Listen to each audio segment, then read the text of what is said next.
Welcome to Pro Webcast News, where we bring you daily industry updates. Today is Tuesday, March 16th, and you're watching the Afternoon Update with Paul Wilson.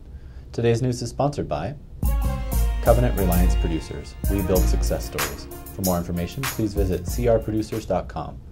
Now for today's headlines.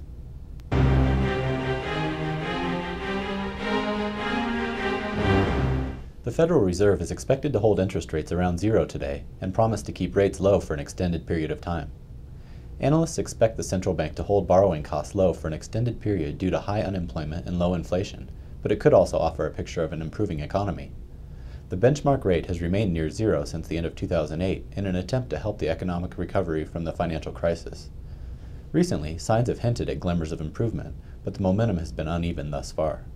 In addition, the Fed is expected to mention its plans to let its asset buying programs end this month, as scheduled.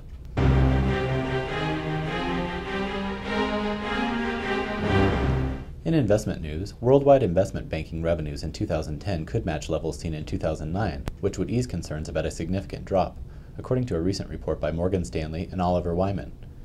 Revenues had been expected to face significant drops from levels seen last year, when income increased due to recovery in the capital markets. The report also found that upcoming regulatory changes and the continued fragility of the economy will continue to provide challenges for the industry and will, quote, reinforce the need for players to compete hard for share and improve trading efficiency. Banks will need to reposition around regulatory change, compete on scale, build outstanding risk management, and make clear decisions on reshaping the business, unquote. Finally, underlying fixed income, commodities, and currencies trading revenues could diminish by 20% to 25% this year, but lower write-downs will make up much of the difference.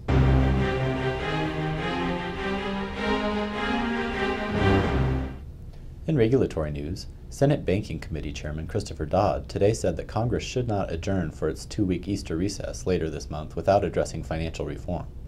According to Dodd, public demand for new regulation on Wall Street is too strong to delay waiting longer in a congressional election year. His bill has received criticism from some Republicans who oppose new regulations for the financial sector, while some Democrats argue that the measure doesn't provide enough for the public. If passed on to the Senate, Democrats would need 60 votes to overcome procedural blocks from Republicans. According to Dodd, quote, we're on the right track here if we're being badgered by both sides.